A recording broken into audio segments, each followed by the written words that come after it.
I still remember my very first time playing Magic the Gathering as a kid at day camp. I was 7 years old, had no money, an expert deck that I begged my mom to buy me at the grocery store checkout, and a burning desire to be like the cool older kids. It's hard to describe, but back then to me, Magic looked like this shiny, awe-inspiring thing. I loved the way the cards looked, and I thought it was so cool to be fighting with these mystical and strange, powerful creatures. In fact, I remember a foil Thorn Elemental being my favorite card that I owned back then because that thing was badass. At that day camp is where I met one of my newly rekindled lifelong friends, Felipe, who, funnily enough, happened to be my camp counselor. He taught me and some other kids the game, and that experience shaped who I am today.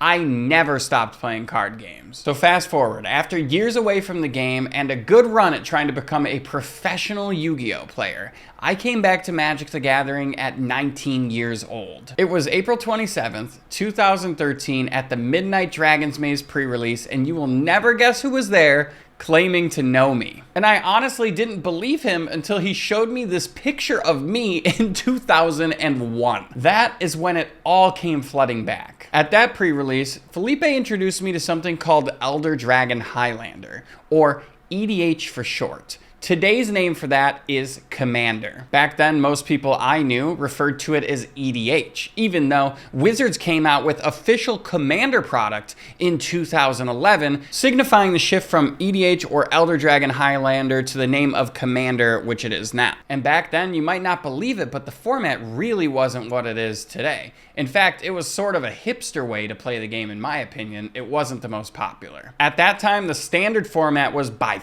far the most popular format. It was exploding. The tournament scene was exploding, and I have never seen so many people gather in one place to play Magic on a consistent basis than I did back in those standard days. So at that time, I initially wrote Commander off, and I said I'm never giving that thing a shot. But you see, that event, my reintroduction back into Magic, gave me such a marvelous experience that I took every single penny from my minimum wage, $7.40 per hour movie theater job, and poured everything I had into a $110 mono red standard deck, which traditionally was the most budget and efficient way to play Magic the Gathering at the time. And it was piloting that deck and many variations of aggro decks over my later professional Magic career that taught me something very important. And that is that budget decks aren't cheap. They're some of the most fun, creative, and heart-filled decks out there, hands down. Because the people that love those decks, like me, truly love them.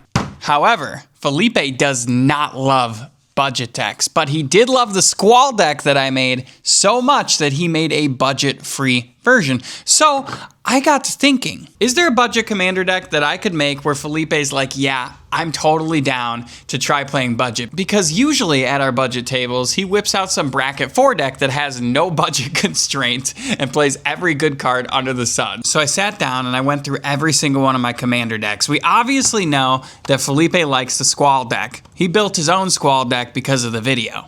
Great. But there are also a couple more of my decks that Felipe really, really likes, and he likes to play against them and likes to see them do their thing. So I'm gonna show you those right now. This first one here is my Electro deck, AKA the Shotgun.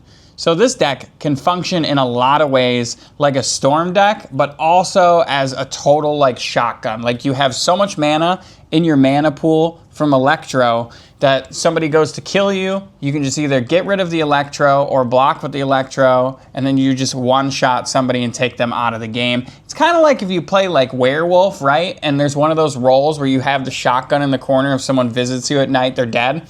That's kind of what this deck does. But if it is going like the spell slinging route, which it does a lot with mana doublers and triplers, my favorite card in this deck is actually Pulse of the Forge, which allows me to recast it over and over and over and over again and kill the table. It's a really, really neat deck that I brewed up, and I haven't seen anybody do anything like this. So yeah, this Electro deck is a bracket 3 deck, and it's not super expensive, but he respects this, and that's what matters to me.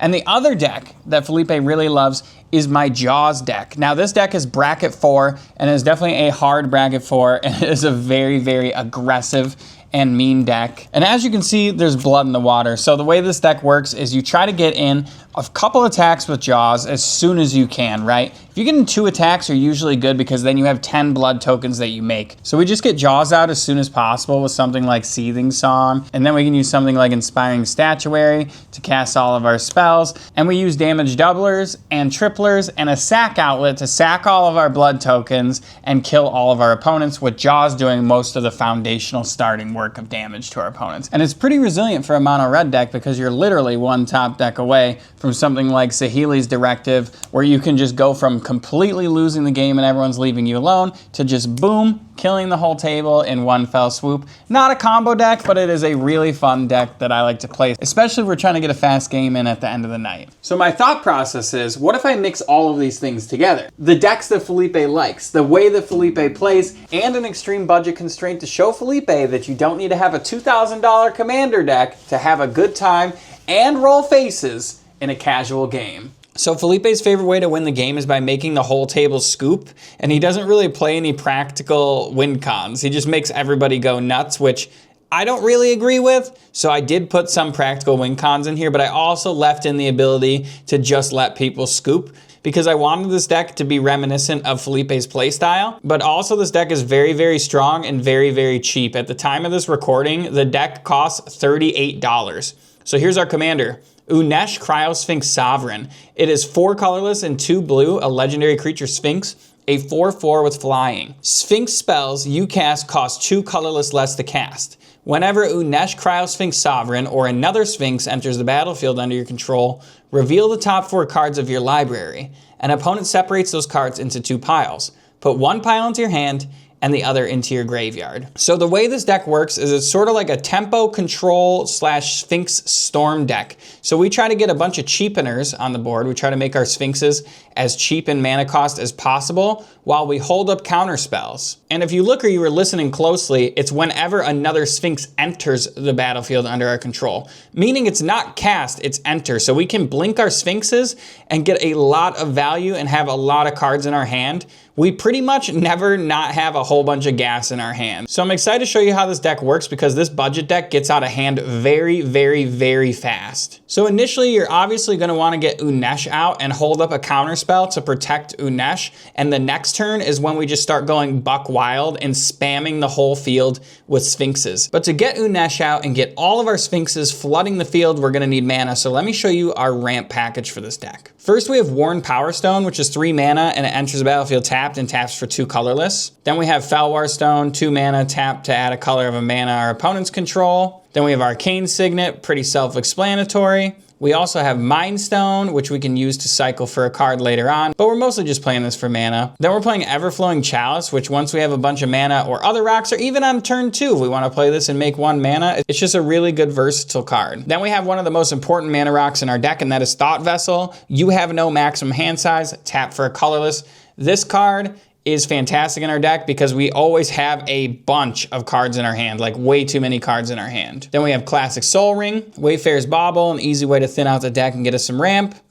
Then we have Kefnit's Monument, which is one of my favorites. It's 3 mana. It is a legendary artifact that says, blue creature spells you cast cost 1 colorless less to cast. And whenever you cast a creature spell, target creature and opponent controls doesn't untap during its next untap step. So this card cheapens pretty much every single creature in our deck, and also it locks down our opponents. In a lot of cases, we're casting a lot of Sphinx spells, and this just shuts our opponent's important threats down. Then we have Warden of Evos Isle. With creature spells with flying you cast cost 1 colorless less to cast.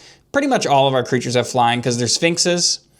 And then we have one of my favorites, which is High Tide, which you'd be surprised how cheap this card is. 1 blue until end of turn, all islands produce an additional blue when tapped for mana. This can help us just go off on our combo turn and get enough power on the field to kill someone in the next turn, or give us enough power to end the game. And I'll show you how we're going to end the game later on. We have quite a few ways to do that, and they're a lot of fun. Then we have some Secret Spice, which is the Eternity Elevator out of Edge of Eternities. I really like this card. It's 5 mana. You can tap it for 3 colorless, and you can use all of your Sphinxes which have Summoning Sickness, to actually station this card. And when this gets to 20 counters, you can add X mana of any one color, where X is the number of charge counters on Eternity Elevator. So basically, if you can station this thing, you can go for your one pop off like stormy turn, which is something that's very on theme with what we're trying to do with this deck. Next, let's talk creatures. We have Sphinx of the Second Sun, which is an 8 mana 6/6 Sphinx with flying. At the beginning of your post-combat main phase, you get an additional beginning phase after this phase, meaning you get to untap, upkeep, and draw.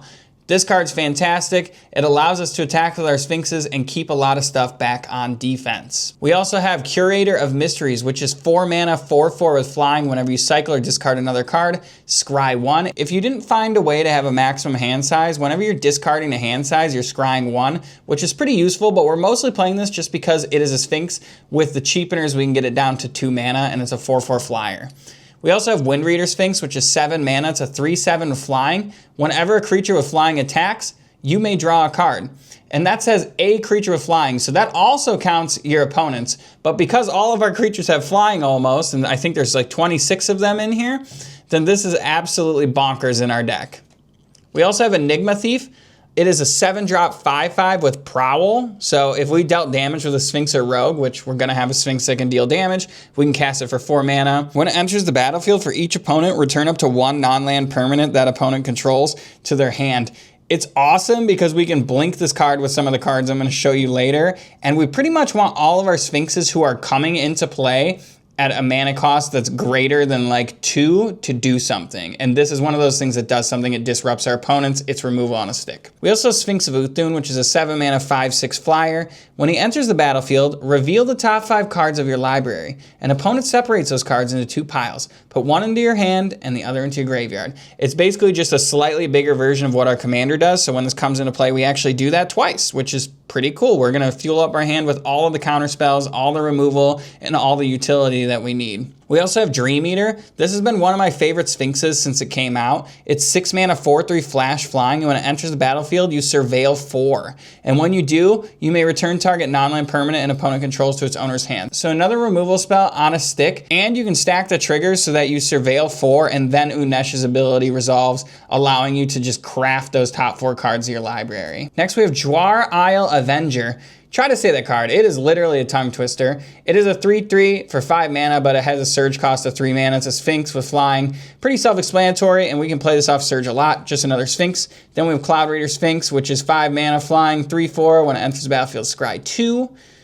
We have Rescuer Sphinx, which is another one that I really like. When it enters the battlefield, you may return a non-land permanent you control to the hand. If you do, it enters with a +1 counter on it. This allows us to actually pop some of our Sphinxes back to hand, especially some of the cheaper ones. Allows us to recast those Sphinxes and allow us to get more value off our Unesh trigger. Next, we have Sphinx of Foresight, which is a 4/4, and we may reveal this card from our opening hand. If we do, scry 3 at the beginning of our first upkeep. It is a flyer, and at the beginning of our upkeep, scry 1, helping us to set up great plays. And we have Conundrum Sphinx, which is a 4-drop flyer, 4/4 when it attacks.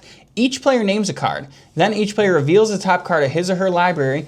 If the card a player revealed is the card he or she named, that player puts it in their hand.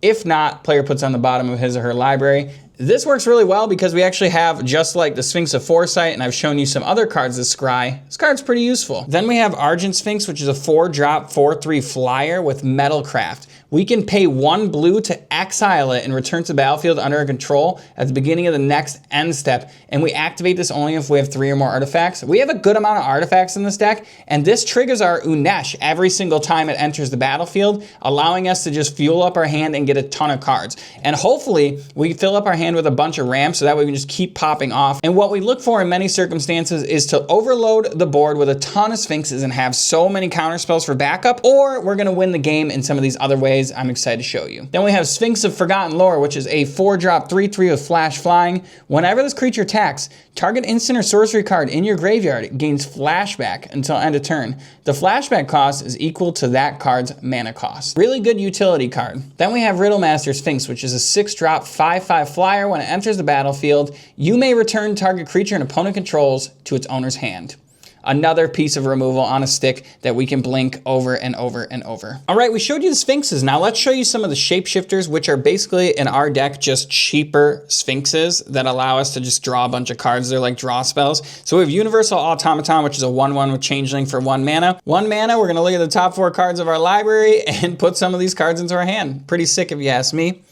Then we have Moth Dust Changeling, same thing, 1 mana does that thing.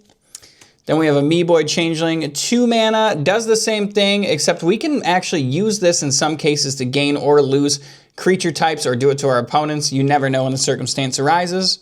We have 3 Tree Mascot, same thing, 2-drop Changeling. Then we have Metallic Mimic, one of my favorite Shapeshifters. Enters battlefield, choose a creature type. We choose Sphinx, and each other creature we control of the chosen type enters battlefield with an additional +1 counter on it.